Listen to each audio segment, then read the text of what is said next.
savez, c'est une conclusion du prophète lui-même. On peut introduire avec ça notre moment de méditation ce matin. Voyez, je pense que ce serait bien. C'est dans questions-réponses, donc une séance de questions-réponses. Et le prophète a dit qui est béni et qui est maudit. C'est bien à savoir, non? Qui est béni et qui est maudit. Ça m'a vraiment, voyez, édifié. Et il dit ceci, je vous le dis aujourd'hui. Je vous le dis aujourd'hui. Celui qui est maudit, il est noté là, et je ne fais que lire, celui qui est maudit. C'est celui qui refuse Jésus-Christ, rejette Jésus-Christ. Il est maudit. La parole même dit qu'il est mort quoique vivant. N'est-ce pas? Il est mort quoique vivant. Et il dit c'est lui qui est maudit. Ensuite, celui qui est béni, c'est celui qui accepte Jésus-Christ et rentre dans son alliance. Amen. Donc, il y a quelque chose entre Jésus et toi seul, qui doit se passer. Et tu rentres dedans. Il ne faut pas dire je l'ai accepté et puis tu n'es pas rentré. Que Dieu nous aide. Amen. Donc, c'est lui qui accepte Jésus-Christ et qui rentre dans son alliance. Il dit son sang le purifie de tout péché et le sauve. Amen. Celui-là, il est passé de la mort à la vie. Que Dieu soit loué. C'est ça la bénédiction. La bénédiction, ce n'est pas l'or et l'argent. C'est la vie de Jésus-Christ. Il ne vient plus en jugement ou au jugement, mais il est passé de la mort à la vie. Gloire soit rendue au Seigneur. Donc, vous voyez qu'il y a uniquement deux voies. Et les deux voies, on les voit ici. La voie de la malédiction, la voie de la bénédiction. Le Seigneur a dit, l'âge spacieux est la voie qui mène à la perdition. Les deux se rejoignent. Mais étroit et resserré est le chemin qui mène à la vie. Et sur le chemin large là, nombreux sont ceux qui passent par là. Mais le chemin étroit et resserré, très peu. Ouais, c'est des paroles pour nous faire réfléchir. Très peu. Donc si ce matin, la grâce a fait que tu es rangé du côté de la bénédiction, il faut persévérer. Tiens ferme. Amen. Tiens ferme. Malgré tout ce qui va se passer, il ne faut même pas laisser l'ennemi, le diable te distraire. Pour dire que tu as tel problème, tu as maudit. Non, non, non, non, non. En Christ, nous sommes bénis. Amen. Amen. Et donc, on voit clairement que ici ce matin, je suis en droit de dire que nous sommes tous dans le camp de la bénédiction. Amen. Nous sommes tous comptés parmi ceux qui sont bénis. Que le nom du Seigneur soit loué. Amen. C'est pourquoi Paul nous exhorte. Prenons déjà ce 2 Corinthiens. Si notre camp est précisé, on n'a rien à voir avec l'autre voie, l'autre camp.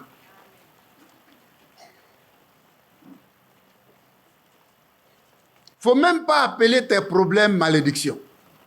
Il faut les appeler bénédiction. Parce que le Seigneur fait concourir toutes choses à notre bien. Est-ce que nous comprenons? Ça, c'est très important. Un chrétien, enfant de Dieu, qui est rentré dans l'alliance de Jésus-Christ, et qui n'est pas sûr de sa situation, qui pense que voilà telle situation dans ma vie, c'est une malédiction, c'est grave. Que Dieu nous aide.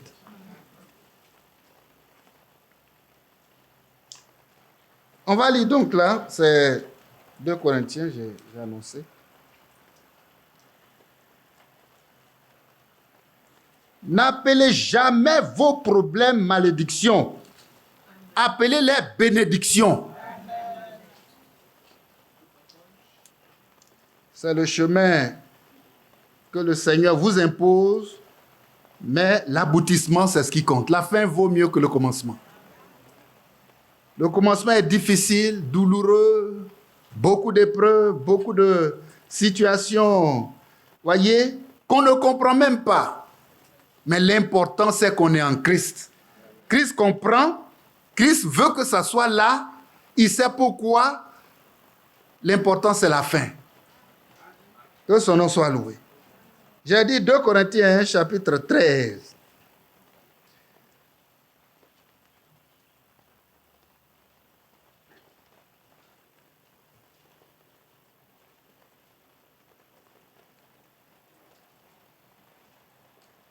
Au reste, verset 11.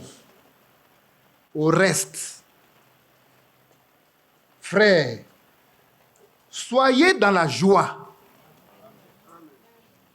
Amen. Soyez dans la joie.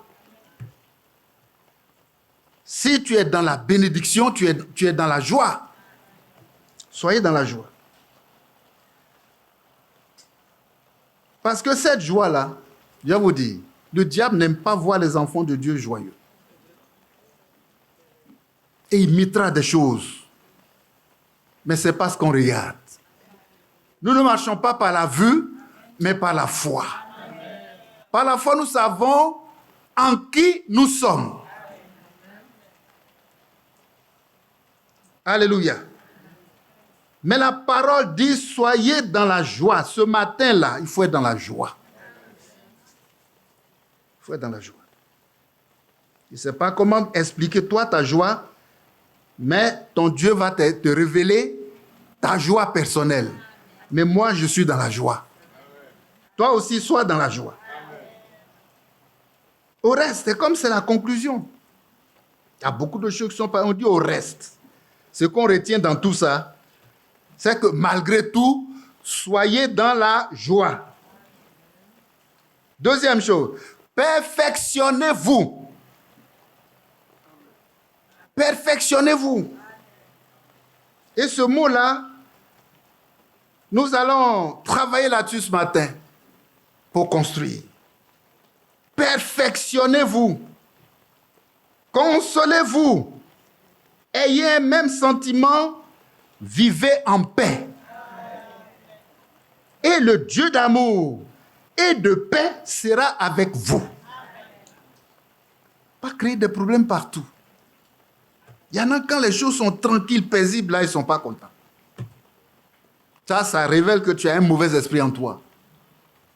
Mais comme mon Dieu est un Dieu de paix et d'amour, moi, c'est les choses qui sont, voyez, qui sont pour la paix que je recherche. Verset 12. Saluez-vous les uns les autres par un saint baiser. Tous les saints vous saluent. Que la grâce du Seigneur Jésus-Christ, l'amour de Dieu et la communion du Saint-Esprit soient avec vous tous. Toujours la communion du Saint-Esprit. Toujours dans l'amour de Dieu. Oh, que Dieu soit loué. Frères et sœurs, c'est important. Désormais que nous savons que nous, là, notre camp, c'est la bénédiction, alors, il dit, soyez dans la joie, mais ensuite, perfectionnez-vous. Ou reste, perfectionnez-vous. Perfectionnez-vous. Voyez, ce mot m'intéresse ce matin, perfectionnez-vous. Perfectionnez-vous. Parce qu'on va bâtir avec ce mot, perfectionnez-vous. Et celui qui se perfectionne là, regardez, il fait comme Jésus. Notre unique modèle, c'est Jésus. Alors tu fais comme Jésus. Comme Jésus, comme Jésus. Il fait comme Jésus.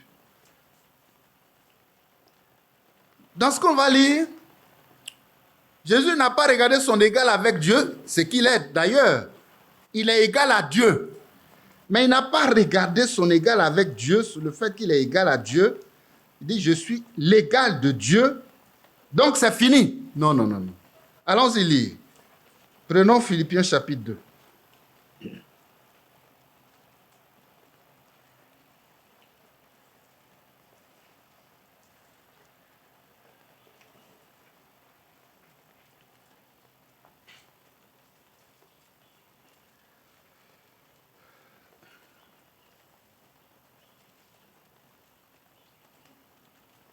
Voilà.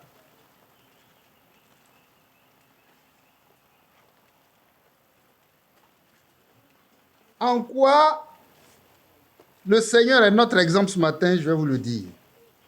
Philippiens chapitre 2, verset 5.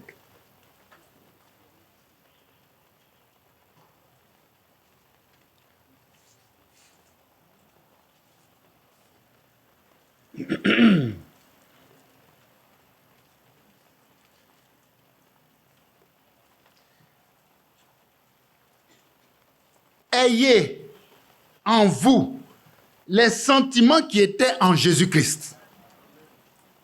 Et la parole va nous montrer de quoi il s'agit. Parce qu'il faut qu'on fasse comme Christ. Verset 6. Lequel, existant en forme de Dieu, n'a point regardé comme une proie arrachée d'être égal avec Dieu.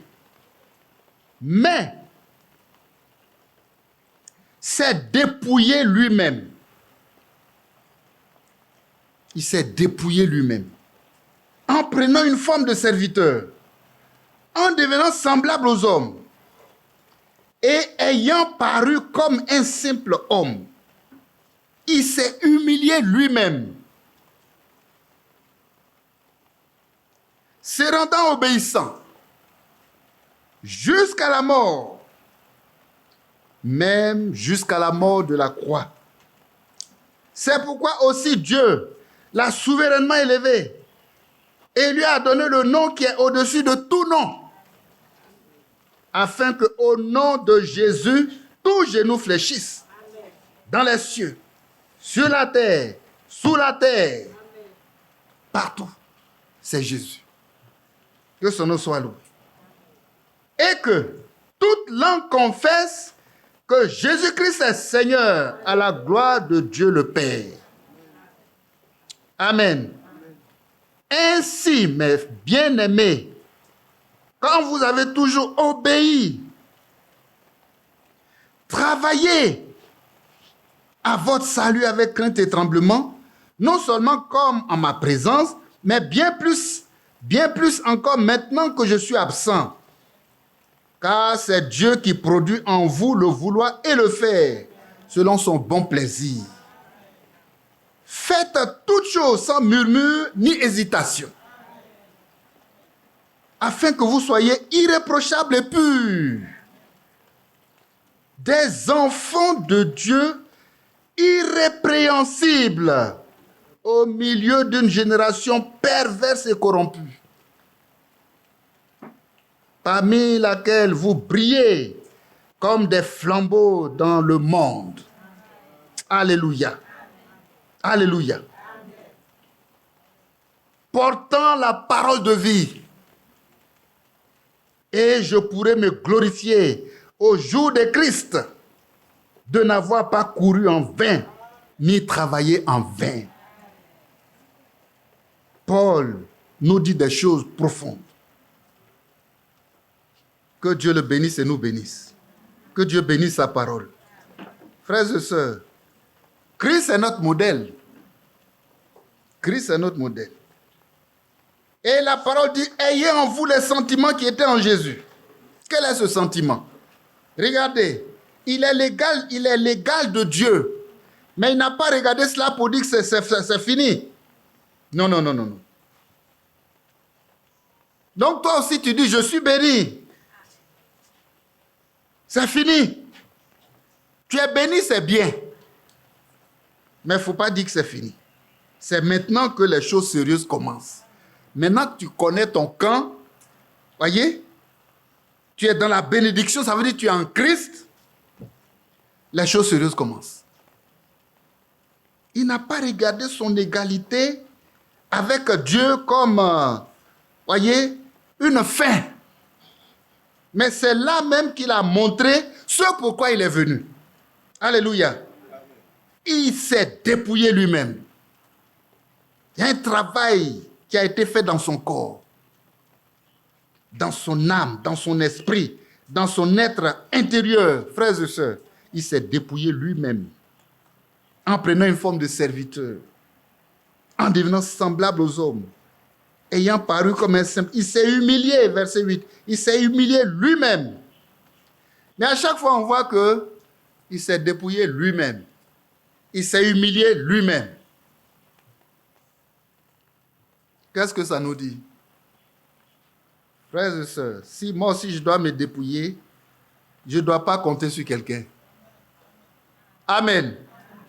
Ça doit être ma décision personnelle, mon engagement personnel, mon travail personnel. Oui, lui-même. Lui-même. Et à cause de ça, Dieu l'a souverainement élevé. Voilà le chemin sur lequel nous sommes. Afin que son nom soit élevé au-dessus de tout nom. Regardez celui-là, qui est ainsi grand Dieu, ainsi grand Seigneur. Voyez?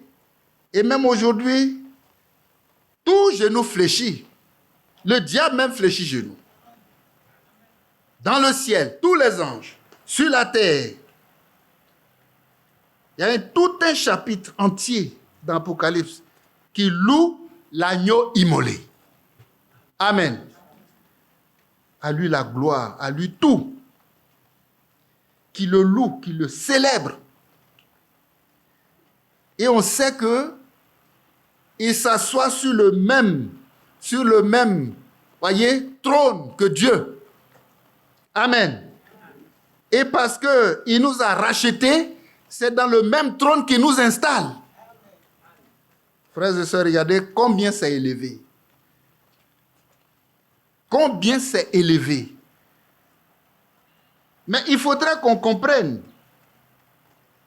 que si nous devons maintenant avoir les sentiments, les mêmes sentiments, je le relis, c'est le verset 5. Ayez en vous les sentiments qui étaient en Jésus. Les sentiments qui étaient en Jésus. 1, verset 7. Il s'est dépouillé lui-même. Il s'est humilié lui-même. Il a obéi jusqu'à la mort, même jusqu'à la mort de la croix. Est-ce qu'il y a le dépouillement en moi? Comment je suis dépouillé pour ressembler à Christ? Comment? Comment je m'humilie pour ressembler à Christ? Comment j'obéis à la volonté de Dieu pour ressembler à Christ?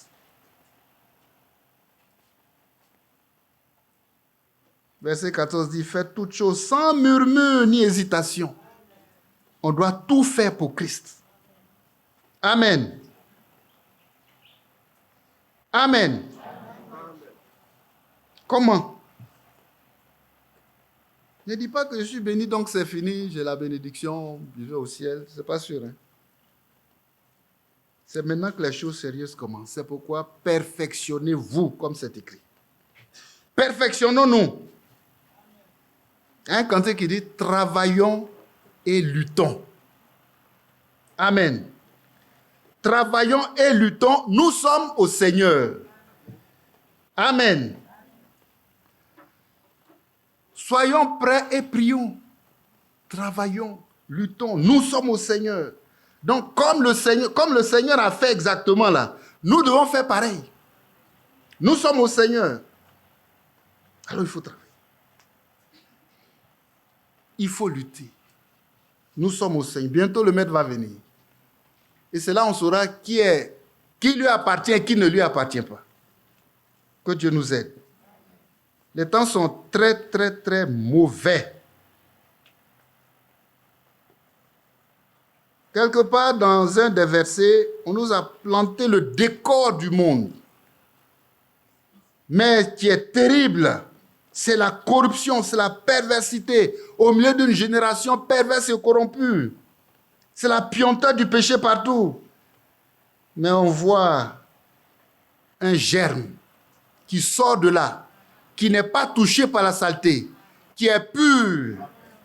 Oui, c'est à ça que la parole nous compare. Je cherche le verset afin que vous soyez, c'est le verset 15, je trouve.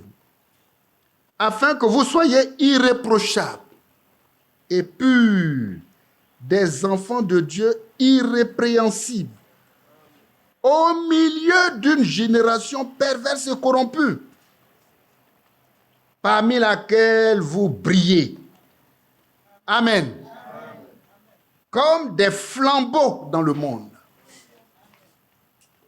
On n'a pas d'excuse en étant comme le monde. C'est pourquoi n'aimez pas le monde ni les choses qui sont dans le monde. Si quelqu'un aime le monde, l'amour du Père n'est pas en lui. Non, non, non, non, non, il ne lui appartient pas.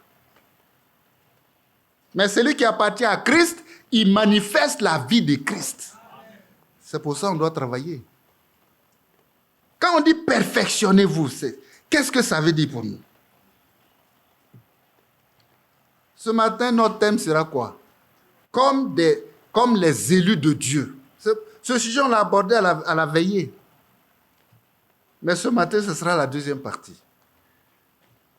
Comme les élus de Dieu.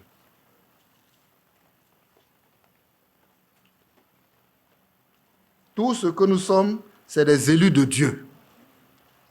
Et tout ce qu'on doit faire, c'est comme les élus de Dieu. Plus rien ne nous intéresse. Plus rien ne nous intéresse. Alors dans Colossiens chapitre 3,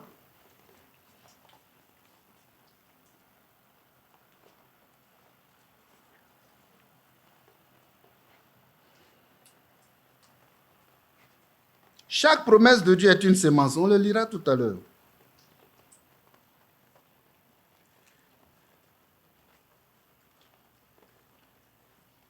Comme des élus de Dieu.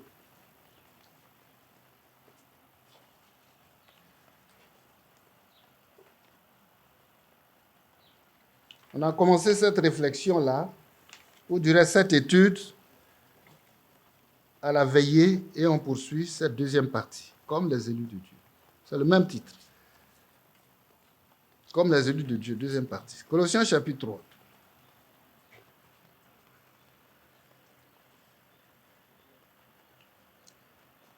On a lu à partir du verset 11, où il est écrit, il n'y a ici ni grec, ni juif, ni circoncis, ni incirconcis, ni barbare, ni chiite, ni esclave, ni libre, mais Christ est tout en tout. Amen. Ainsi donc, comme des élus de Dieu, saints et bien-aimés, les élus de Dieu, là, ils sont saints et bien-aimés. Revêtez-vous d'entrailles de miséricorde. Revêtez-vous d'entrailles de miséricorde, de bonté, d'humilité, de douceur, de patience. Supportez-vous les uns les autres. Et si l'un a sujet de se plaindre de l'autre, pardonnez-vous réciproquement. De même que Christ vous a pardonné, pardonnez-vous aussi. Amen. On va continuer tout à l'heure.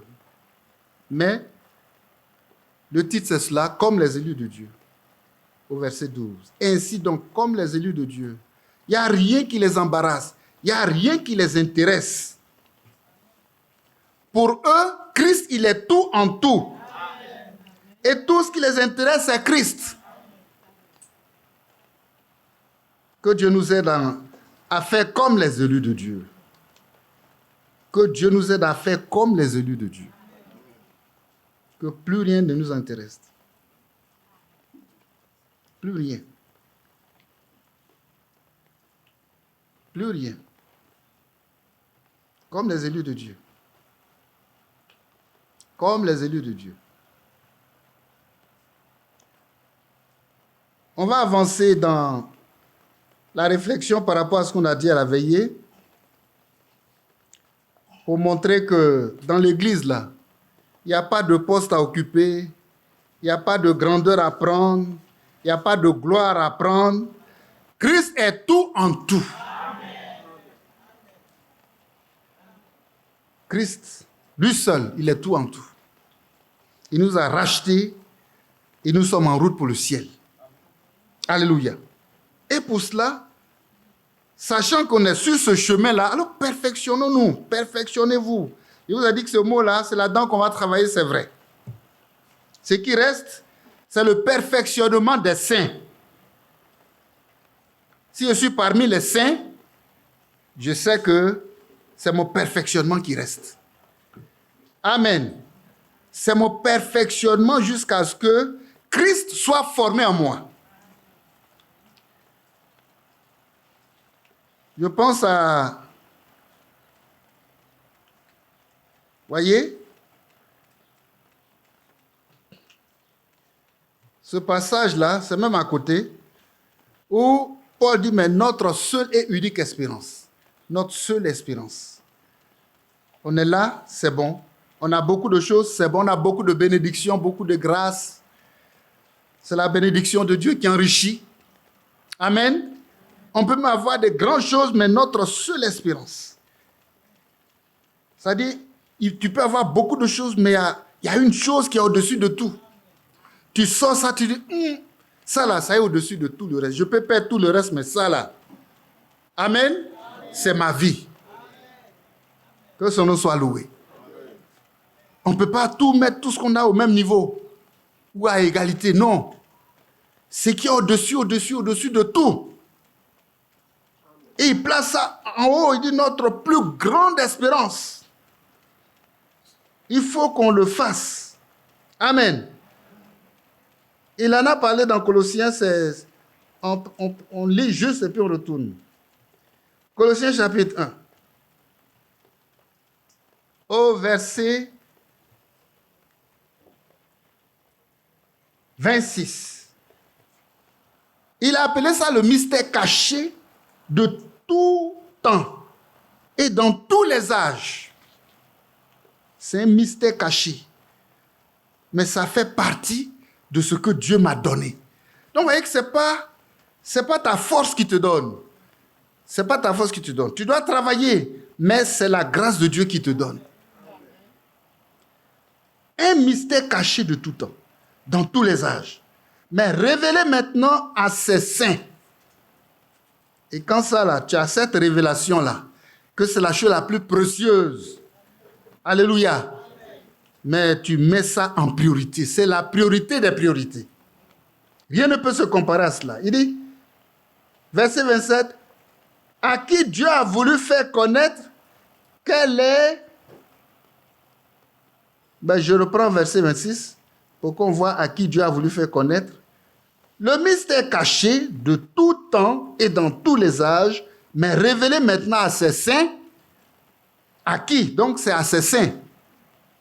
À qui Dieu a voulu faire connaître quelle est la glorieuse richesse de ce mystère parmi les païens, savoir Christ en vous, l'espérance de la gloire. Alléluia. Notre plus grande espérance, ça c'est l'espérance de la gloire. Donc pour que tu ailles dans la gloire, il faut que Christ soit en toi. Il faut que Christ soit en toi. Frères et sœurs, voyez le travail de perfectionnement où ça nous amène? C'est pour que Christ soit en nous. Il dit c'est un mystère caché. Effectivement, c'est un mystère caché. Parce que ceux qui ont la révélation de ce mystère ne sont pas nombreux. La parole les appelle les saints de Dieu. Et c'est Dieu qui a voulu faire connaître quelle est la glorieuse richesse de ce mystère. Parmi les païens, à savoir Christ en vous, l'espérance de la gloire. Frères et sœurs, c'est pour cette espérance glorieuse-là que nous travaillons. Ça doit être notre priorité. La priorité des priorités, c'est cela. Amen. Christ en nous. Alors quand on revient là, dans Colossiens 3, le verset 12 dit, Ainsi donc, comme des élus de Dieu, saints et bien-aimés. Donc, ils sont d'abord saints. Ils sont d'abord saints.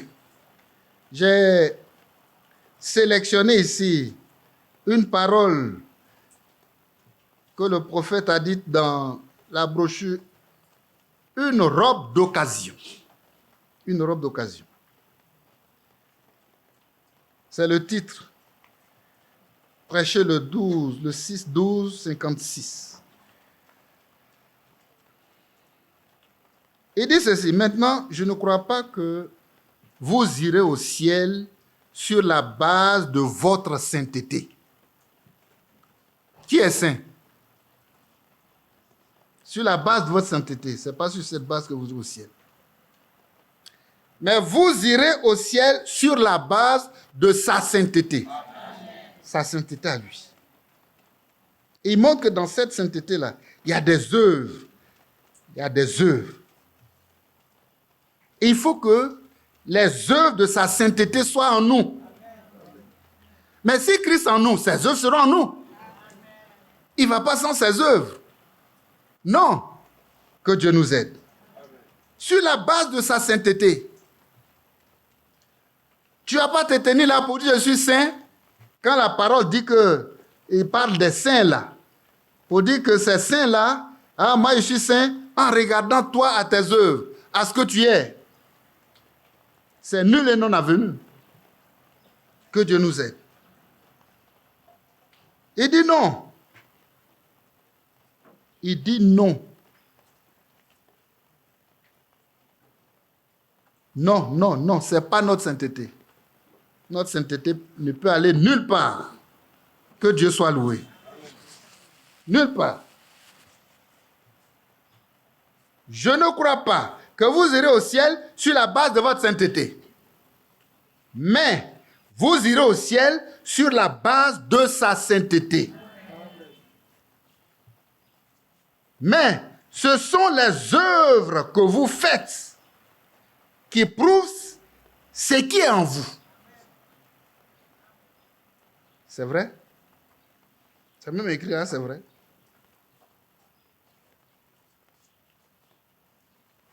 Ce sont les œuvres que vous faites qui prouvent ce qui est en vous. Si on voit en moi, en toi, les œuvres de la sainteté de Christ, mais c'est la preuve que Christ est en nous. Mais si ces œuvres ne sont pas là, comment on peut dire qu'il est en nous? Que Dieu nous aide. Il dit c'est vrai. Vous l'aimez et Dieu veut que vous l'aimiez. Et si vous l'aimez, vous l'adorez et vous l'aimerez. Ce qui est dans votre cœur, c'est ce que vous aimez. Ce qui est dans votre cœur, c'est ce que vous aimez. Ce qui est dans votre cœur, c'est ce que vous aimez. Et il ajoute, là où est votre trésor, là aussi sera votre cœur. C'est simple. C'est une chose merveilleuse. Donc pour nous croyants, la parole dit, soyez saints comme votre Père Céleste est saint. Donc la sainteté que nous poursuivons là, ce n'est pas notre sainteté à nous. Nous sommes incapables. Mais lui, sa sainteté là, il prend et il place en nous. Et les œuvres, le travail, les œuvres qui sont dans sa sainteté là, deviennent notre propriété. Ça devient ma vie. Il place là en moi. Amen. Il place là en moi. Soyez saints comme votre Père Céleste est saint. Mais comment moi je peux être saint comme mon Père Céleste est saint? Si la parole le dit, alors c'est pour moi. Je dois croire. C'est une sémence parole. Quand tu crois la sémence parole, il y a quelque part où tu dois mettre cette sémence parole. On va lire une autre citation. Il y a quelque part, tu dois mettre cette semence parole. Elle va germer. Amen. Elle va croître. Elle va grandir. Elle va porter du fruit de sa sainteté. Parce que ça vient de Dieu. Et c'est ta foi qui a tiré ça dans ton cœur. Que Dieu soit loué. Là où est ton trésor, là sera ton cœur.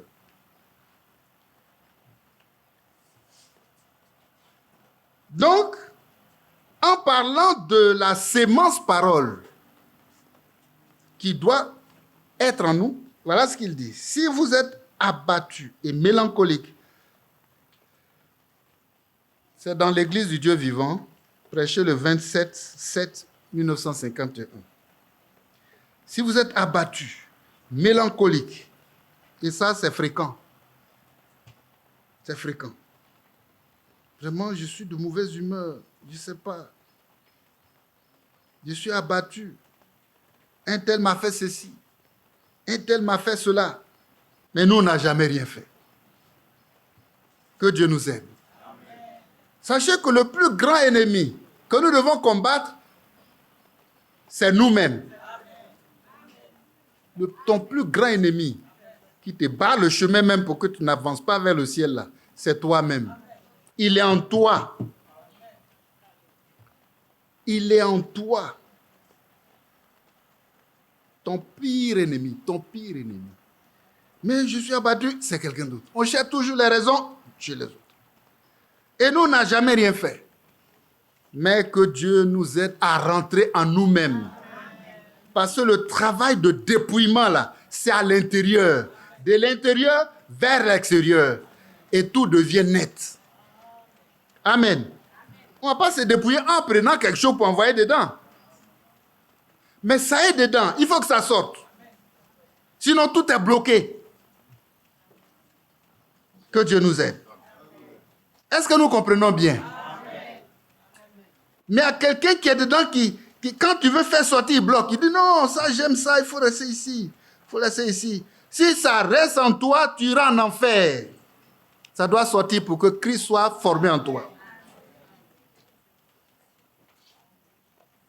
Abattu, mélancolique. On ne parle que de ses émotions. Oh, ce frère-là. Oh, mon mari, il est mauvais. Oh, ma femme est ceci. Non, c'est toi qui es mauvais. Que Dieu nous aide. Si les choses se règlent chez toi, ça va se régler chez l'autre. Donc, quand tu vas commencer à travailler là, commence par toi. Il faut pas commencer par l'autre. Avant d'ôter la paille, c'est pas ce que la Bible dit? La paille, c'est une paille, donc c'est petit comme ça. On ne voit même pas. Mais bien qu'on ne voit pas, quand ça est dans ton œil, ah non, tu sais qu'il y a quelque chose qui ne va pas. N'est-ce pas? Donc, avant d'ôter la paille qui est dans l'œil de l'autre, il faut enlever la poutre qui est dans ton œil à toi. Pour toi, est gros comme ça, c'est gros tronc. C'est-à-dire, au moment où tu dis que ça ne va pas chez l'autre, ça ne va pas chez toi 10 fois plus que l'autre. Que Dieu nous aide. Si vous êtes abattu et mélancolique, et que vous avez l'impression que tout le monde est contre vous. C'est pas ça? Tout le monde. Eux tous même là, ils m'énervent. Non, toi-même, il faut t'énerver. Comment on peut dire ça? Contre toi-même d'abord. Celui contre qui tu dois t'énerver, c'est toi. Parce que le problème, c'est toi.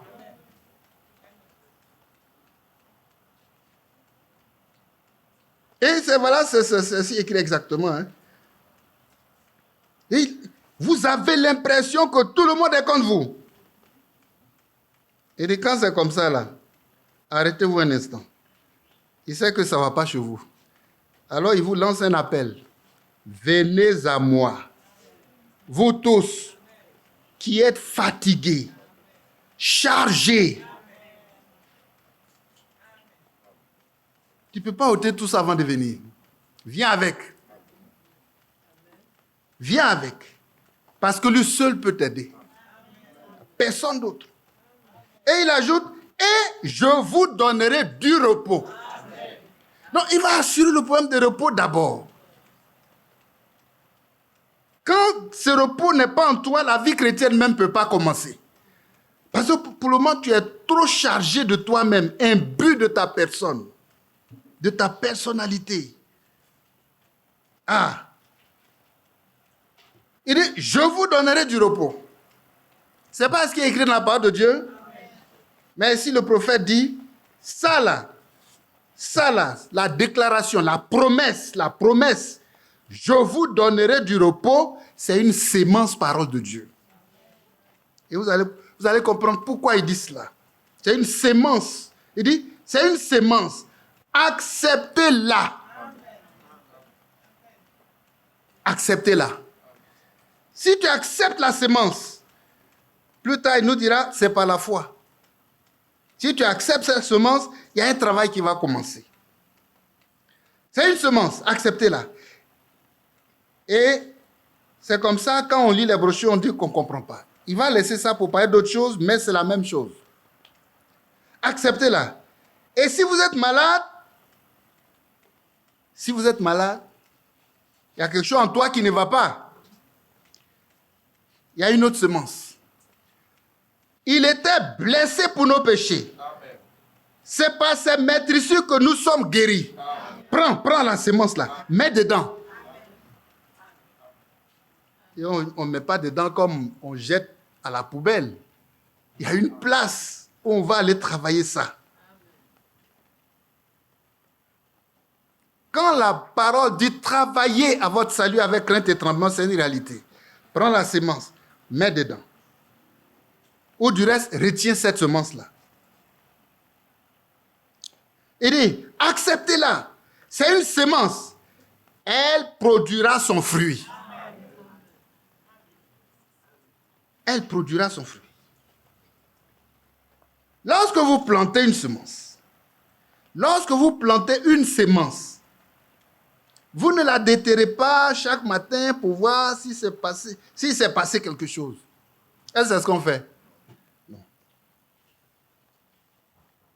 Si vous faites cela, votre semence ne poussera jamais. Vous devez la planter, la confier à la terre et la laisser tranquille.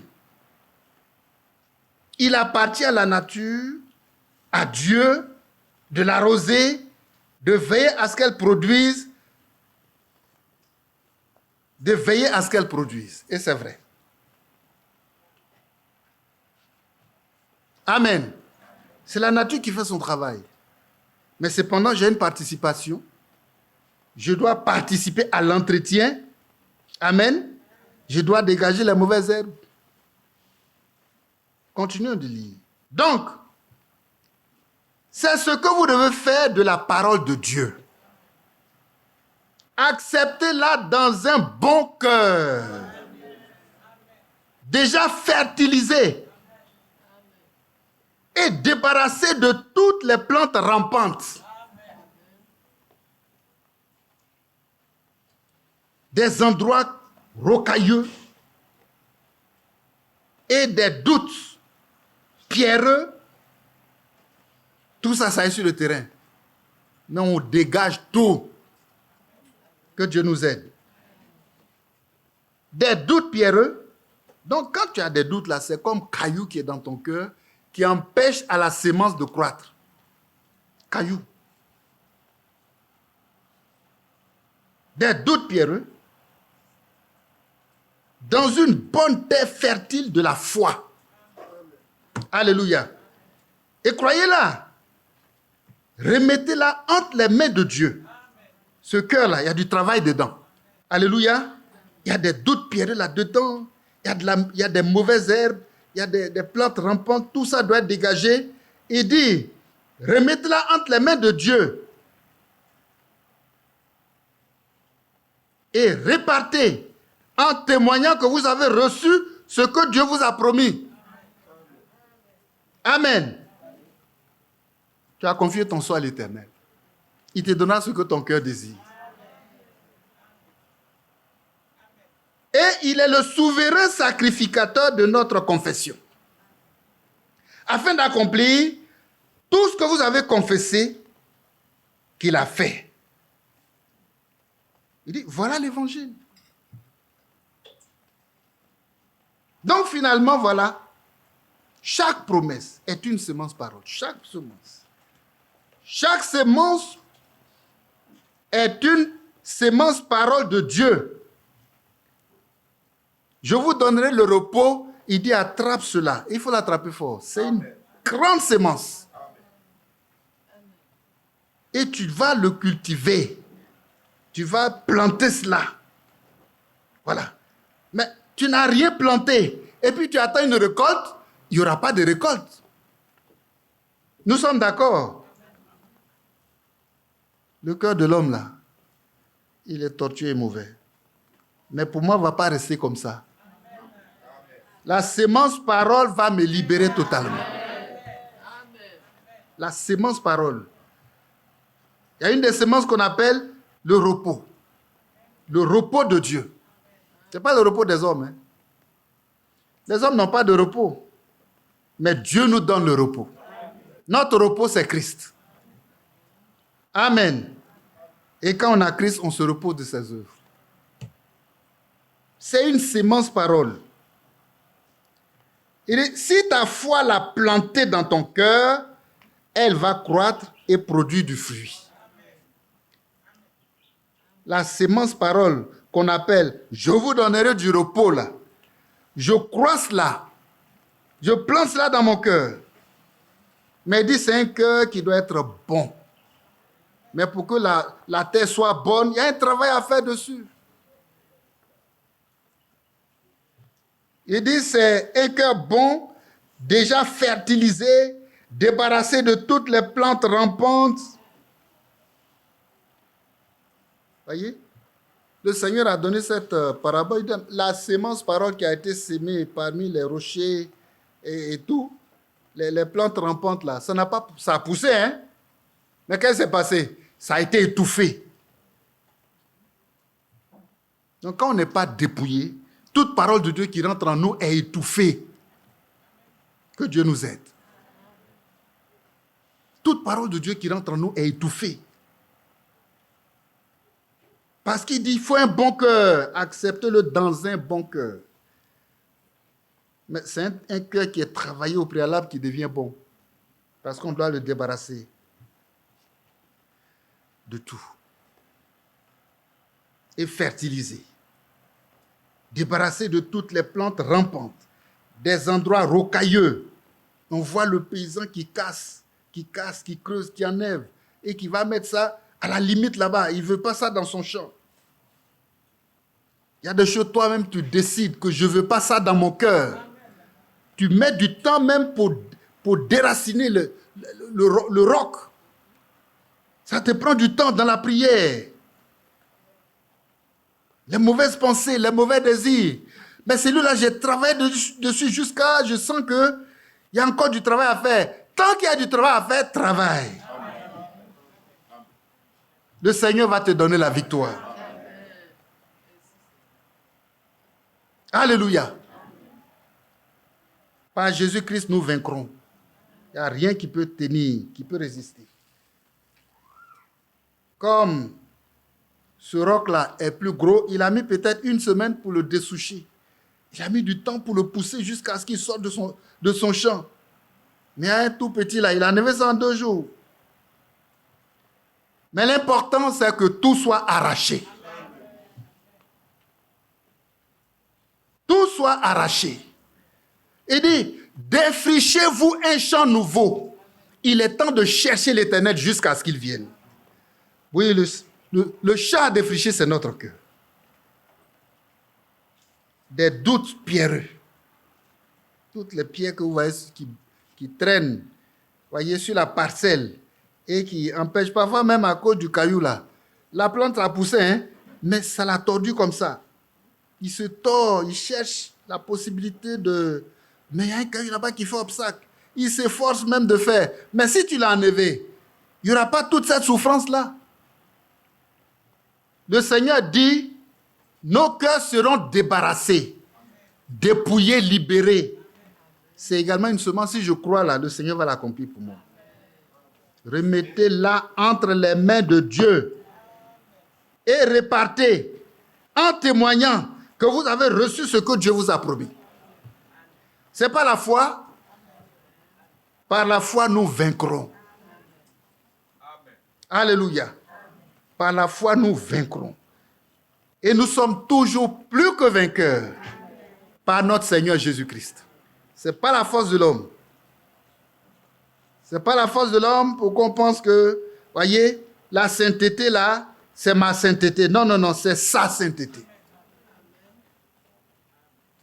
Ce n'est pas ma justice, c'est sa justice. Même l'amour, ce n'est pas mon amour, hein, mais c'est l'amour de Dieu, qui est une sémence parole qu'il plante en moi. Et cet amour qui vient de Dieu là, il y a ce qu'il produit que l'homme ne peut pas produire. Mais moi j'ai ça, parce que Dieu m'a ensémencé de sa parole. Et la sémence parole, voyez, a germé. La sémence parole, voyez, a cru, a grandi. Et jusqu'à porter du fruit. C'est ce fruit-là qui nous accompagne, hein? C'est ce fruit-là qui nous accompagne. On ne peut pas aller là-bas avec un fruit qui vient de la terre ou des hommes. Non, non, non, non, non. C'est ce fruit-là qui nous accompagne. Quand on dit heureux dès à présent les morts qui meurent dans le Seigneur, car leurs œuvres les accompagnent. Alléluia. C'est les œuvres que Dieu lui-même a plantées en nous. Voyez, et que par lesquelles nous avons vécu. C'est un amour qu'on ne peut pas comparer à la manière de s'aimer des hommes. C'est l'amour de Dieu qu'il plante en nous par le Saint-Esprit. Il n'y a pas une autre manière. Que Dieu nous aide. Donc à la veille, on disait comme ça, on disait, mais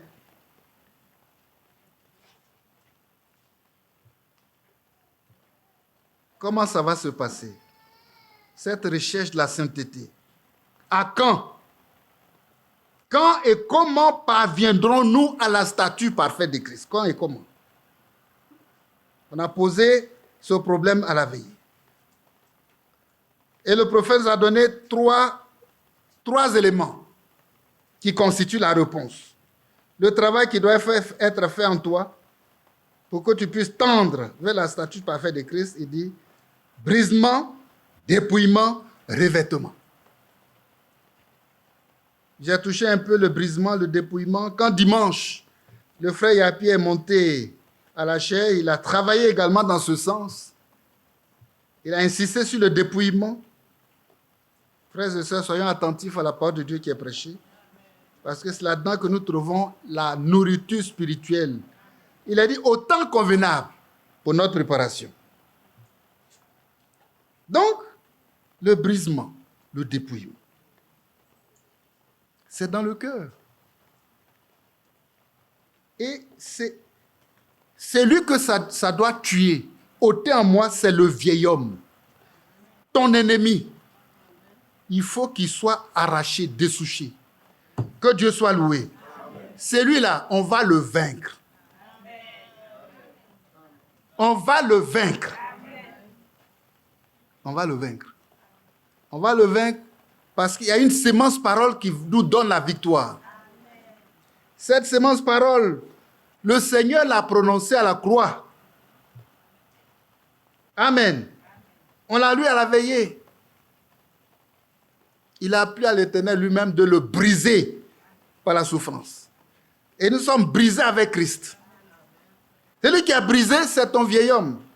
Je ne reviens pas trop là-dessus. Il a appelé à l'Éternel. Il a appelé à l'Éternel. Ça, c'est le bon plaisir de Dieu. Parce que si Christ ne descendait pas jusque-là, nul ne serait sauvé. Mais parce qu'il est descendu, nous sommes sauvés.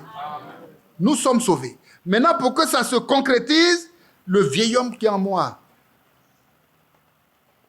va être brisé avec Christ à la croix. Il va être brisé, mort, enseveli avec Christ. Et quand il est mort et enseveli, il n'a plus de volonté, il n'a plus de pensée. Ses pensées sont très, très, très charnelles. C'est la chair. Ses désirs sont très, très, très charnels. On connaît les œuvres de la chair.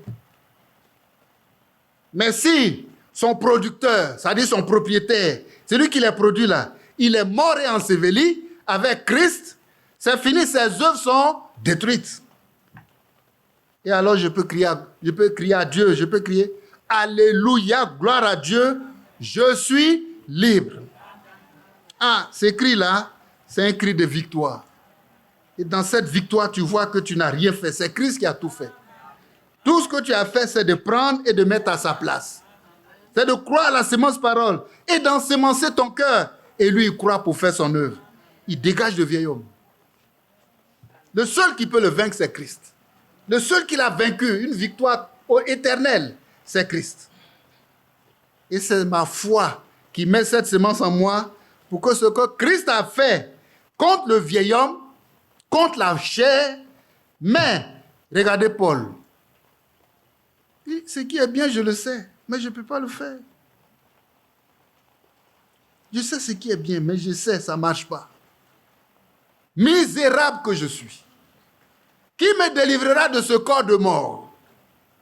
Et quand il a cru en Jésus-Christ, il dit, gloire soit rendue à Dieu par notre Seigneur Jésus-Christ. Parce qu'à la croix de Golgotha, il a brisé la chair. Il a tué en moi ce qui est charnel. Amen. L'homme du péché. La Bible l'appelle l'homme du péché. On n'a pas le temps pour lire tous ces versets-là. L'homme du péché assis en toi et puis tu parles du péché des autres. Occupe-toi de toi-même. Il n'y a pas trop à régler en toi. Voilà. L'homme du péché. Est-ce que ton homme du péché est crucifié avec Christ? Il est mort et enseveli. Mais tu verras que si vraiment l'homme du péché qui est en toi, son problème, toi ton problème, c'est lui. Amen. Tout homme a un seul problème, c'est toi-même. C'est toi-même. Si ton problème est résolu, quand tu vois le problème de l'autre, mais tu te souviens de ta souffrance à toi. Ce que tu as souffert avec lui. Et comme quand lui, il est dégagé, quelqu'un vient à sa place, il s'appelle Christ, il met son amour en toi, mais c'est cet amour même qui va te pousser à aller vers lui pour dire, ce que tu souffres là, j'ai connu la même chose, oh. Mais voilà comment j'ai trouvé la solution. Voyez, tu ne te mets pas à le critiquer, à le vilipender, voyez, à le mettre sur les réseaux sociaux. C'est cela. Non. Réseaux sociaux, même tu es délivré des réseaux sociaux. Tu ne vois plus le portable comme l'homme du péché voit le portable. Tu ne l'utilises pas de la même façon. Les choses anciennes sont passées. Toutes choses deviennent nouvelles. Et la nouveauté de vie là, c'est Christ en nous. Que Dieu nous aide. Ça ne peut pas être pareil.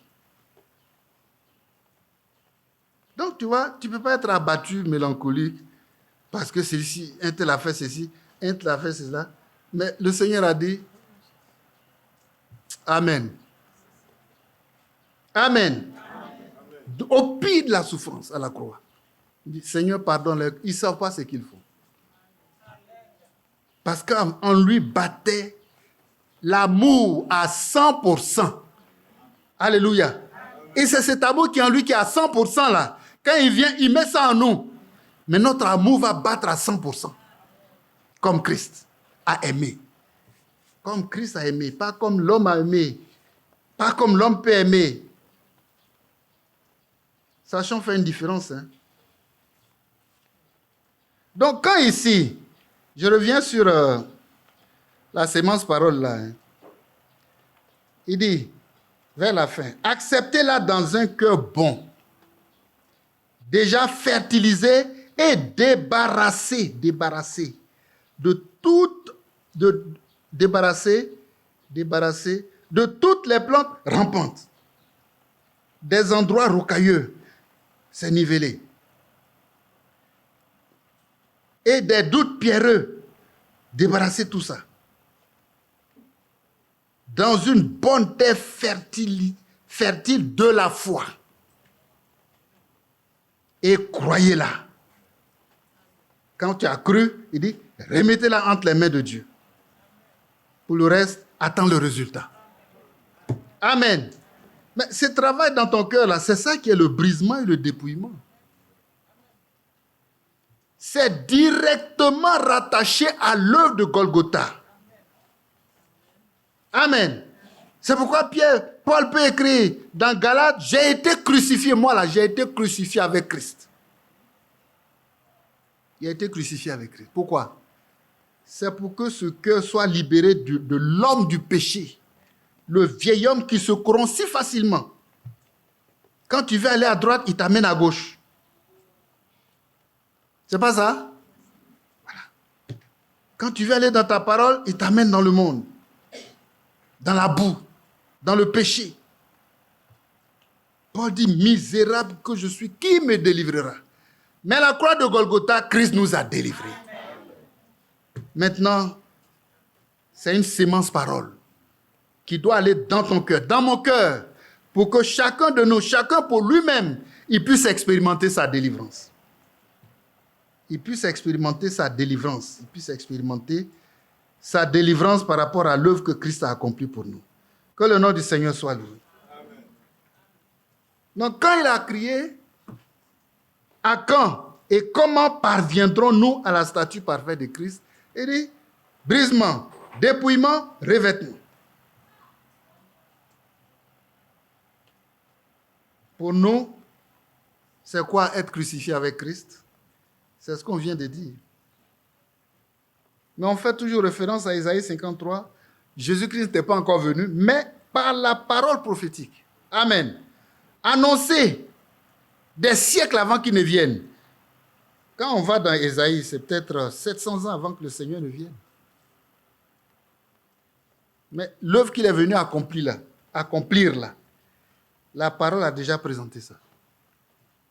Il a plu à l'Éternel de le briser par la souffrance. Et si moi aussi je suis brisé avec Christ, je traîne là parce que je ne voulais pas lire le passage. Étant donné qu'on l'a déjà lu à la veillée, mais je me sens contraint de revenir là-dessus. Que Dieu nous aide. Prenons Ésaïe 53.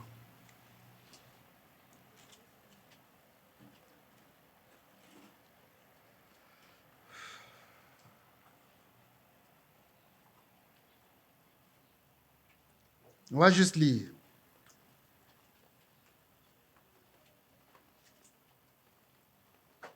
Verset 10. Il a plu à l'Éternel de le briser par la souffrance. Après avoir livré sa vie en sacrifice pour le péché, il verra. Est-ce que nous suivons?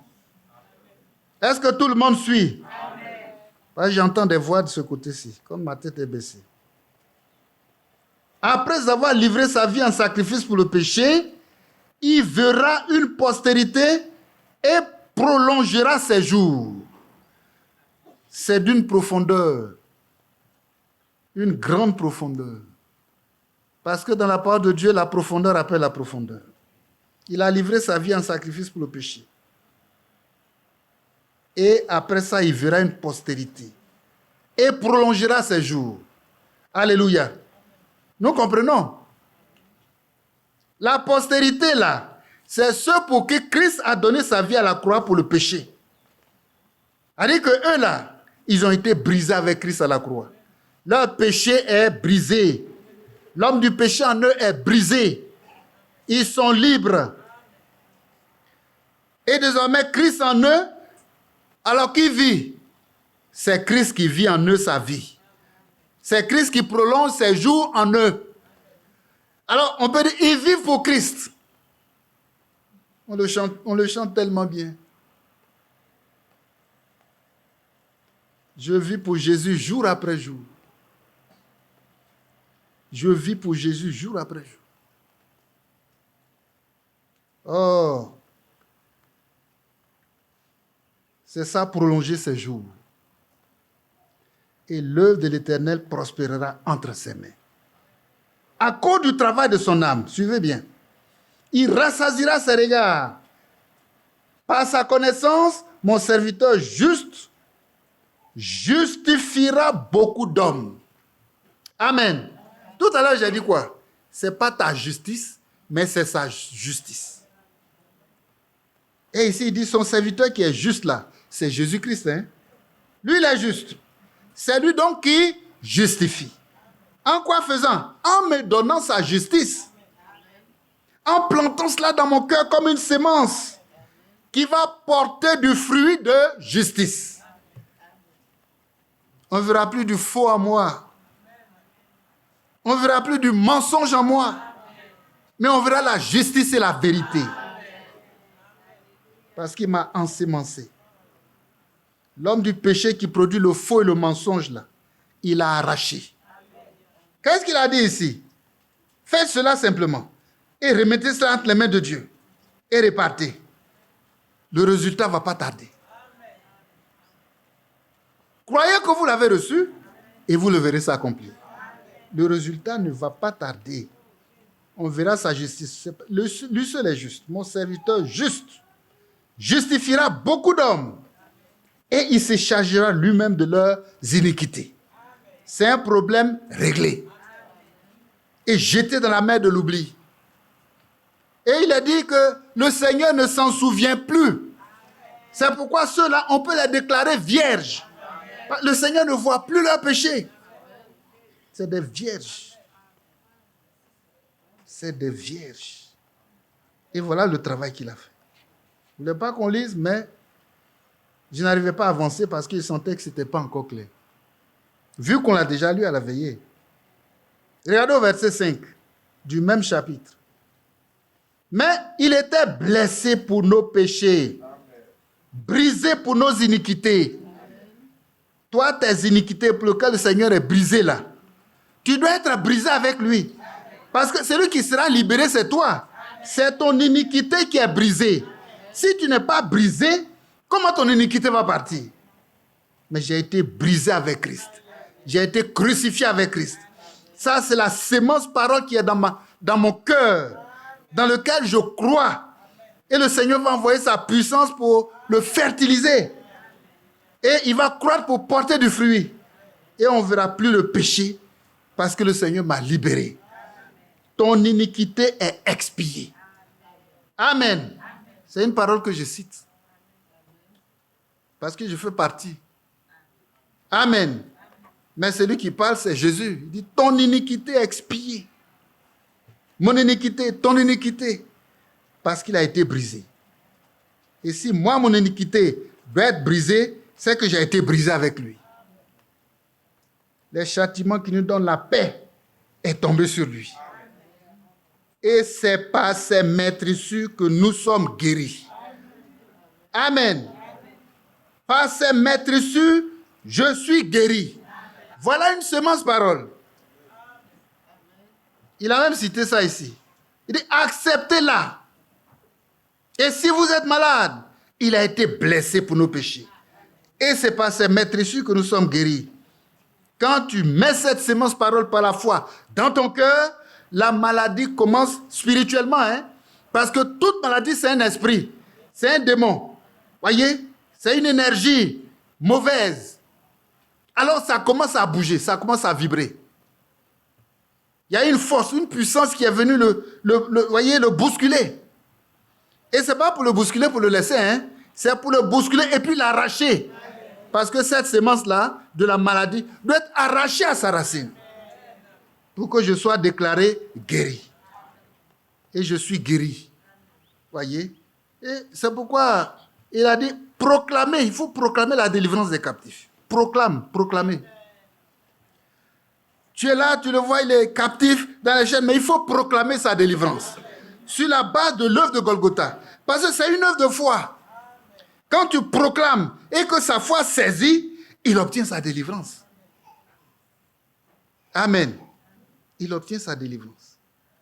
Acceptez-la, c'est une semence. Elle produira. Que Dieu nous bénisse. Pour cette sémence parole de Dieu qui nous ensémence ce matin. Ce n'est pas l'homme qui sème, mais c'est Dieu qui sème. Le champ n'appartient pas à un homme, c'est le champ de Dieu. Alléluia. Ton cœur est le champ de Dieu. C'est sa sémence parole qui doit l'ensémencer. Et tous les fruits, alléluia, tous les fruits sont les fruits de Dieu. C'est les fruits du Saint-Esprit. ayons en nous les fruits du Saint-Esprit. C'est depuis la sémence, parole. Et puis ça devient des plantes qui produisent la sémence. Et qui produisent des fruits. Que Dieu nous bénisse. Vous voyez que c'est merveilleux que nous puissions avancer. Donc, la statue parfaite de Christ, comment il va venir, c'est le chemin. Hein? C'est le chemin. C'est le chemin. Et quand on est dépouillé, brisé, dépouillé, libéré, affranchi totalement, le champ est libre. On peut l'ensemencer. Et l'ensemencement, c'est le revêtement. Que Dieu nous bénisse. Quand il dit j'ai ensemencé, c'est le revêtement. Le fruit que ça va produire là, c'est ce qui va me couvrir. Désormais, ma nullité ne peut pas paraître. C'est sa sainteté qui apparaît. Amen. Ayez en vous les sentiments qui étaient en qui? En l'homme? Non, ça c'est fini. Brisé, dépouillé. Mais désormais, les sentiments qui étaient en Christ. Voilà l'homme nouveau. Voilà l'avènement. C'est-à-dire l'homme nouveau commence à exister. Et quand il voit ces œuvres-là, il dit, j'ai été capable d'aimer comme ça. On m'a giflé, je n'ai pas rendu. Moi, quand il pense ce qu'il était. Et puis aujourd'hui, on l'a giflé, il a regardé la personne, il dit que Dieu te pardonne. Quand il a fini, il dit, quelque chose a changé en moi. Alors il peut dire, les choses anciennes sont passées. Toutes choses sont devenues nouvelles. Ce sont les œuvres. Toutes choses sont devenues nouvelles. Et quand il regarde ces œuvres-là, ça ne vient pas de l'homme. Ça ne vient pas de l'homme. Il aime comme Christ a aimé. Alléluia. Il marche dans la vérité parce qu'il a reçu la justification. Ce qui est juste là, Christ l'a mis en lui. Que Dieu nous aide à avancer.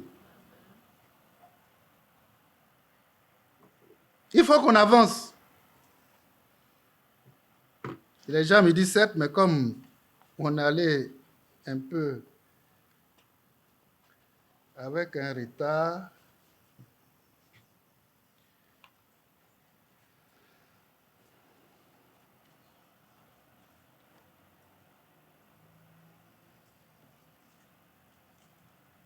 Amen. À cette étape-là, le prophète dit, il y a une écriture qu'on lit souvent. Celui qui est en nous, Amen, il est plus grand que celui qui est dans le monde. Si celui qui est en toi est plus grand, Amen. Oh, que c'est merveilleux. C'est merveilleux d'être en Jésus. Celui qui est en vous est plus grand que celui qui est dans le monde. Ça devient une réalité de tous les jours. Il dit, regardez Noé. Regardez Noé. Donc, dans cette écriture qu'on cite, il dit, celui qui en vous est plus grand. Il a appelé le plus grand. Donc désormais, le plus grand est en toi. Mais si le plus grand en toi, c'est que tu es le plus grand. Mais il ne faut pas le voir par rapport à toi. Toi, tu n'es rien. Mais le plus grand est en toi. Tout est pour la gloire de Dieu. Tu ne cherches pas à te gonfler, à soulever tes épaules, à te voir au-dessus des autres. Non, non, non, non, non, non. Le grand là, c'est lui. Et il est en toi. Amen. Il est en toi. Il dit, regardez Noé. Noé, le plus grand est en lui. Mais si le plus grand est en lui,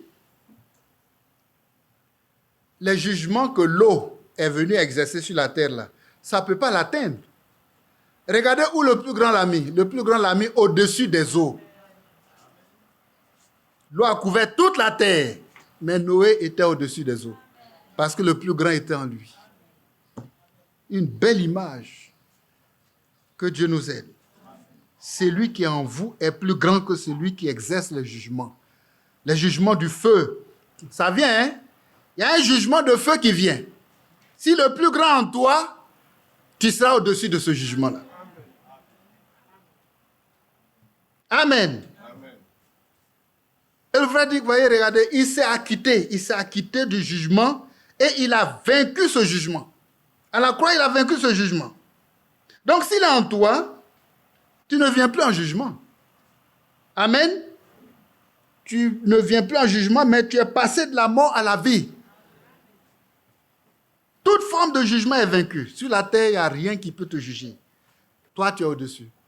Parce que le plus grand est en toi. Celui qui était en Noé est plus grand que les jugements exercés par l'eau. À cette époque-là. Et ce jugement a fait périr tous les habitants de la terre. Ils ont tous péri. Tous. Il n'y a pas un seul qui a subsisté. Tout le monde incrédule qui a refusé. Voyez? Ils ont refusé de monter dans le seul bateau qui peut te faire flotter sur le jugement. Si tu refuses de monter dans le bateau qui va te faire flotter sur le jugement, tu es perdu. Le jugement va te juger. Et ils ont été tous jugés. Il dit Noé a cru. Parce que Noé a cru en celui qui a parlé et a tout scellé par sa parole. Quand il a cru, il a échappé au jugement. Que Dieu soit loué. La parole de Dieu est plus grande que le jugement. Il dit, celui qui croit en lui, c'est ce que Jésus a dit. Il ne vient plus en jugement, hein? Il est passé de la mort à la vie. Amen. Le plus grand, parce que le plus grand en toi. Il demande, mais comment on comprend cette écriture?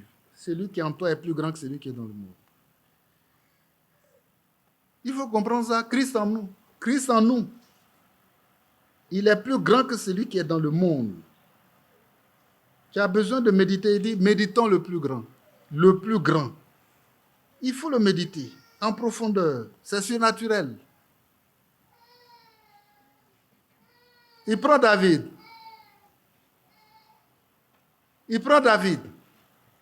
Celui qui était en David,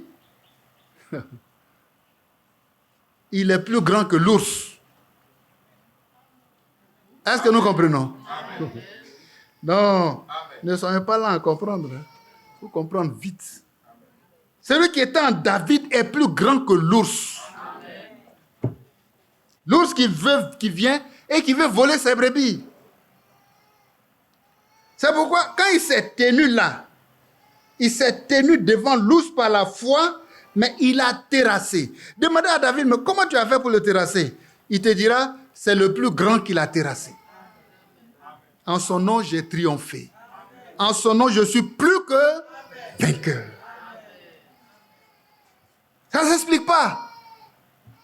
La puissance de Dieu ne peut pas s'expliquer.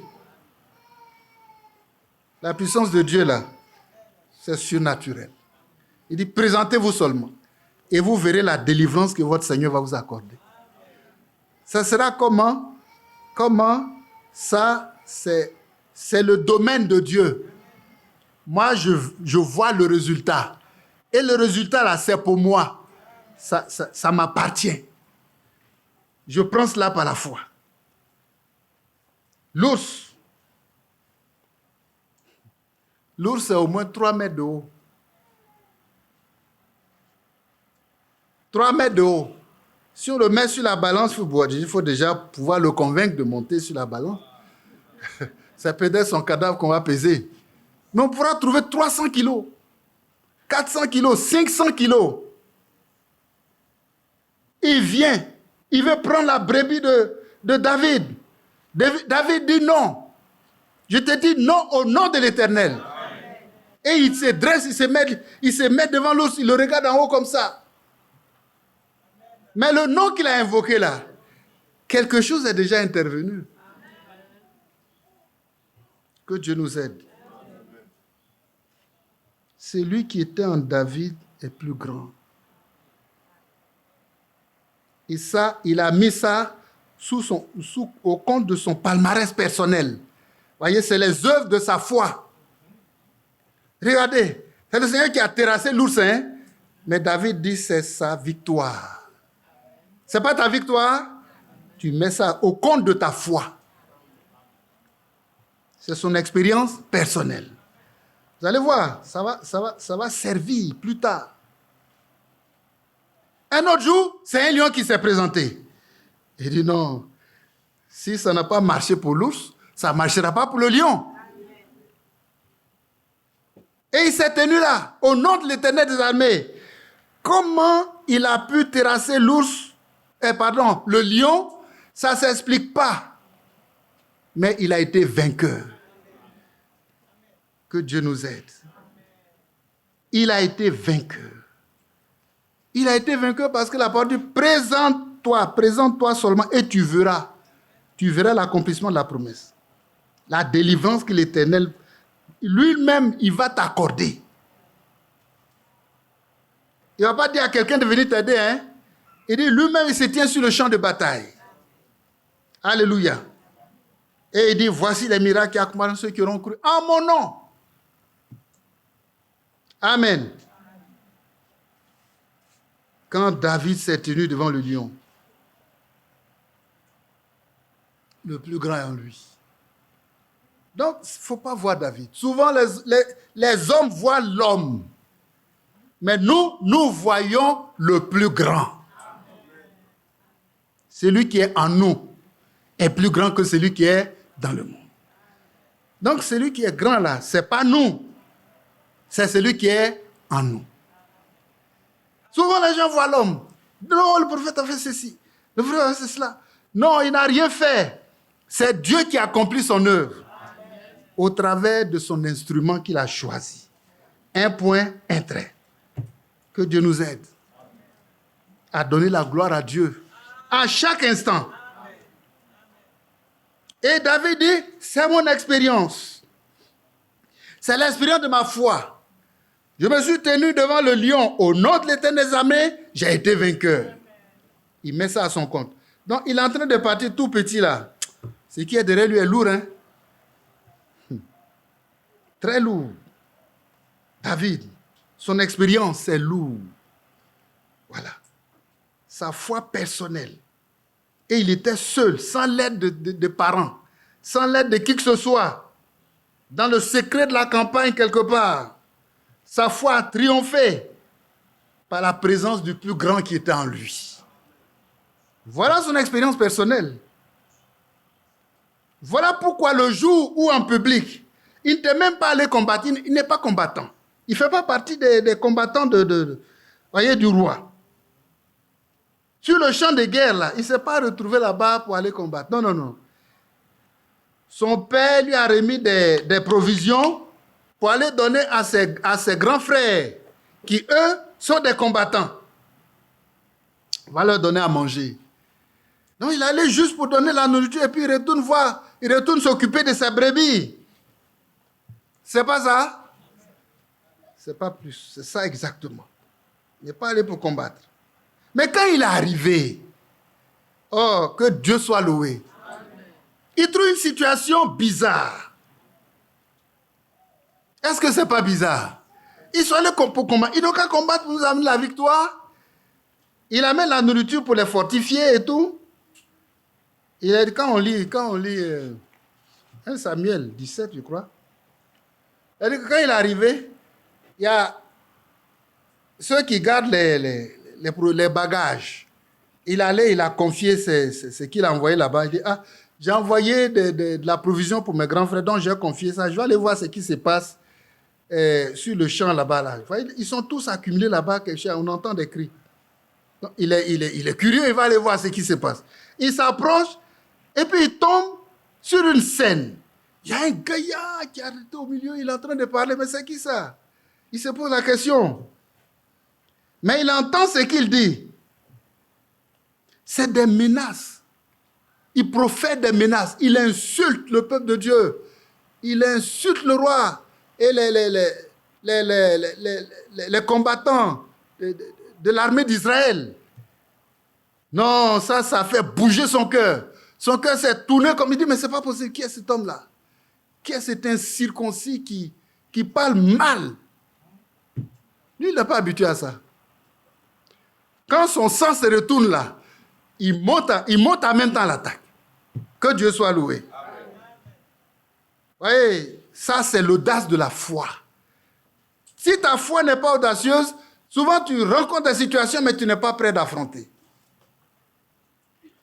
C'est de l'incrédulité en fait. Que Dieu nous aide.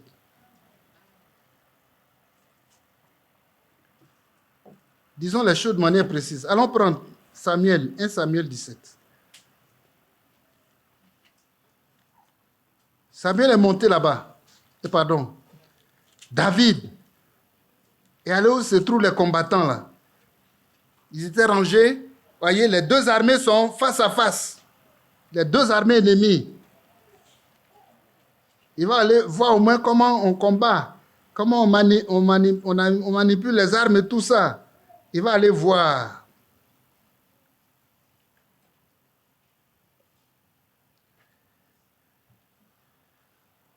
C'est tout, hein, c'est quand vous lisez 1 Samuel chapitre 17.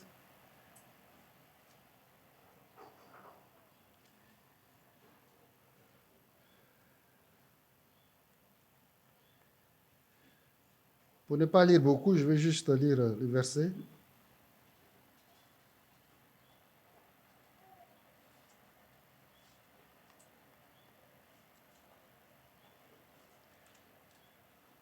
Vous pouvez m'aider aussi à le trouver. Hein?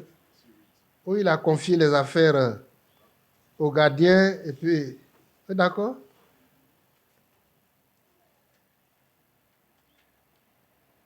D'accord, on peut déjà prendre ça.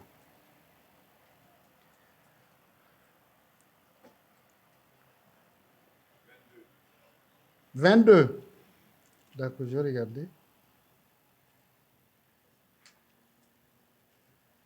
Effectivement, on va revenir sur ce que Aladé a dit tout à l'heure, mais quand on lit le 22,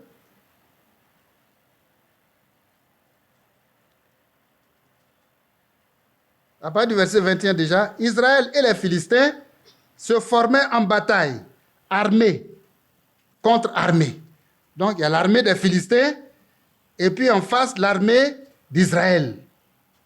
22. David remit les objets qu'il portait entre les mains du gardien des bagages et courut vers les rangs de l'armée. Il veut aller voir la guerre. Ben, lui, c'est un homme de guerre. Et lui, il combat par la foi. Alléluia. Combat le bon combat de la foi. Aussitôt arrivé, il demanda à ses frères comment ils se portaient. Ils ne savaient pas qu'ils étaient dans le feu.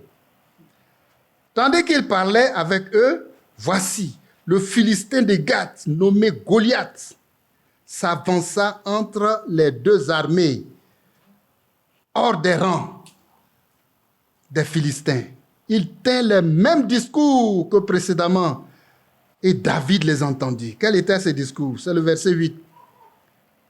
Le Philistin s'arrêta et adressa aux troupes d'Israël rangées en bataille.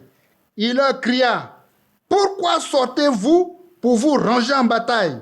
Ne suis-je pas le Philistin? Et n'êtes-vous pas des esclaves de Saül? Choisissez un homme qui descende contre moi. S'il peut me battre et qu'il me tue, nous vous serons assujettis. Mais si je l'emporte sur lui et que je le tue, vous nous serez assujettis. Et vous nous servirez. » Le Philistin dit, « Je jette en ce jour un défi à l'armée d'Israël.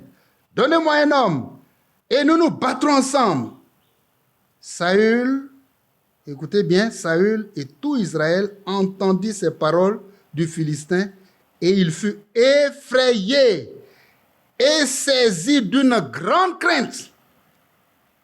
Bloqué.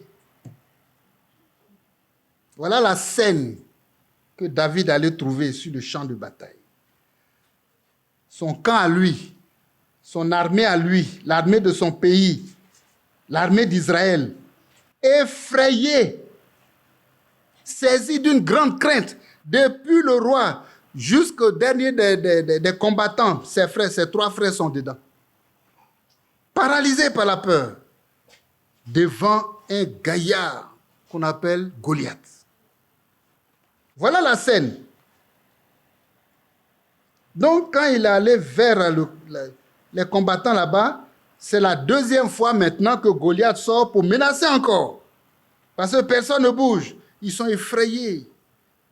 Ils sont animés d'une grande crainte, saisis d'une grande crainte. Personne ne sort pour venir contre lui. Non, il est sorti encore pour dire qu'il est capable.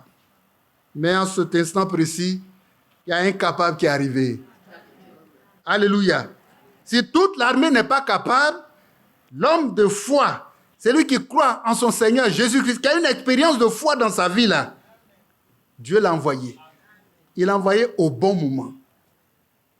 Ce n'est pas le bon moment? Goliath est sorti pour menacer. C'est tombé dans les oreilles de David. Son cœur a pris ça comme un coup. Bou, bou, bou.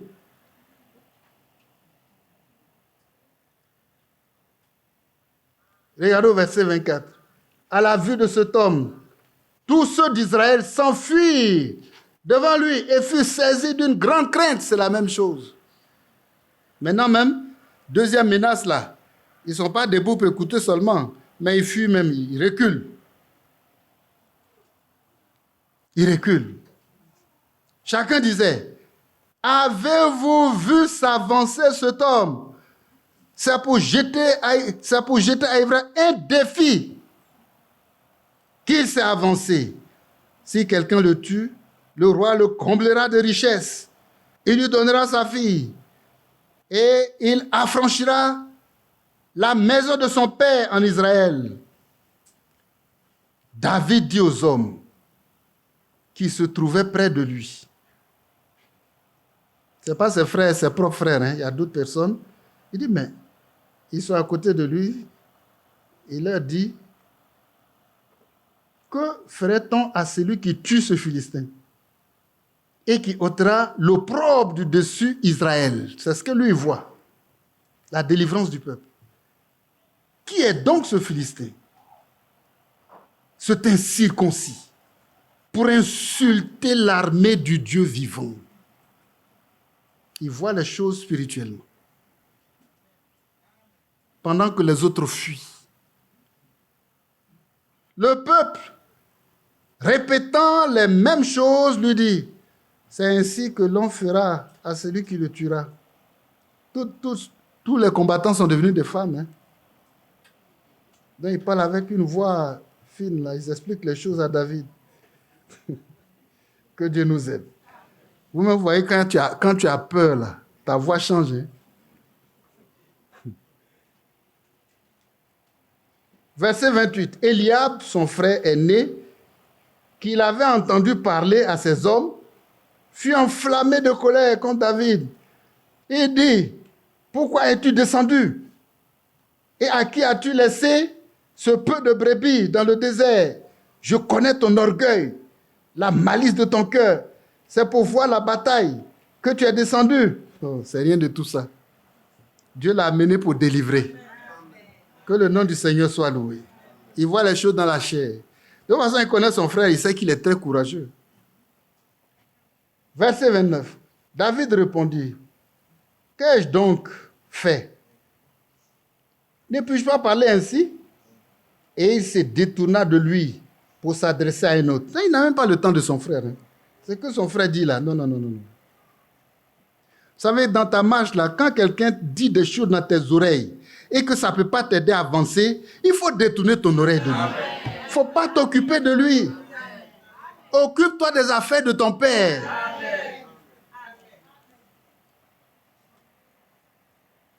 Il dit, verset 29, David répondit, qu'ai-je donc fait? Ne puis-je pas parler ainsi? Est-ce que je n'ai pas le droit de parler ainsi? Ce que je viens d'entendre là, ça ne va pas à mon sang bout. Et il se détourna de lui pour s'adresser à un autre. Et fit les mêmes questions. Le peuple lui répondit comme la première fois. Lorsqu'on eut entendu les paroles prononcées par David, on les répétera devant Saül. On dit, ah, il y a un enfant qui est venu, ce qu'il dit là, c'est sérieux, hein? Qui le fit chercher. David dit à Saül, que personne ne se décourage à cause de ce Philistin. Ton serviteur ira se battre avec lui. Saül dit à David, tu ne peux pas. Vous savez qu'il est devenu femme depuis que la frayeur, le roi même qui parle avec fierté, l'a dit, tu ne peux pas, tu es trop enfant. Tu ne peux pas aller te battre avec ce Philistin car tu es un enfant. Il est un homme de guerre dès sa jeunesse. David dit à Saül, ton serviteur, alléluia, sa foi est fondée sur une expérience personnelle avec Jésus-Christ. Il dit, regarde, ton serviteur que je suis. Alléluia. Ton serviteur. Faisait paître les brebis de son père. Et quand un lion ou un ours venait, ce n'est pas une fois seulement, ce n'est pas 2 fois, mais à chaque fois que ça arrivait, il a été vainqueur. Un lion ou un ours venait en enlever une du troupeau, je courais après lui, je le frappais et j'arrachais la brebis de sa gueule. Comment c'est possible? Ce qui est impossible aux hommes est possible à Dieu. S'il se dressait contre moi, je le saisissais par la gorge, je le frappais et je le tuais. D'où vient cette force? Cette force vient de l'Éternel. Il prend sa gorge et le tue. C'est ainsi que ton serviteur a terrassé le lion et l'ours. Je le dis, ce n'est pas une fois seulement. Ce n'est pas 2 fois. Mais il dit chaque fois que ça arrive, il est vainqueur. Et il lancera du Philistin, de cet incirconcis, comme de l'un d'eux. Je vais le traiter comme j'ai traité l'ours et le lion. Je ne vois pas de différence. D'ailleurs, même sa taille ressemble à l'ours que j'ai vaincu. Alléluia. C'est incirconcis. Car il a insulté l'armée du Dieu vivant. Il ne voit plus le roi. Il ne voit plus l'armée. Il voit le Dieu vivant. Ça là, il faut relever ce défi pour la gloire de Dieu. Voilà l'audace de la foi. C'est ça qui est l'audace de la foi. David dit encore, l'Éternel qui m'a délivré de la griffe du lion et de la patte de l'ours, me délivrera aussi de la main de ce Philistin. Saül a écouté l'enfant, il a trouvé que une parole comme ça ne peut pas venir d'un enfant. C'est trop grand. Donc, il est obligé de lui faire confiance. De toute façon, il n'a pas le choix. Tous les combattants, là, il n'y a personne. Ils sont en train de fuir tous. Voilà un enfant qui est venu et dit, je vais faire le travail. Il est obligé. Saül dit à David, va et que l'Éternel soit avec toi. Mais tu vois, on va t'habiller comme le combattant, on va mettre les casques, la cuirasse, tout ça. Il a dit non. C'est vrai, ils ont mis, mais ils ne pouvaient pas bouger. Il a dit enlever ça. Parce que pour vaincre l'ours, il n'a pas eu besoin de cuirasse. Pour vaincre le lion, il n'a pas eu besoin de cuirasse. Il dit enlever. Et ils ont enlevé.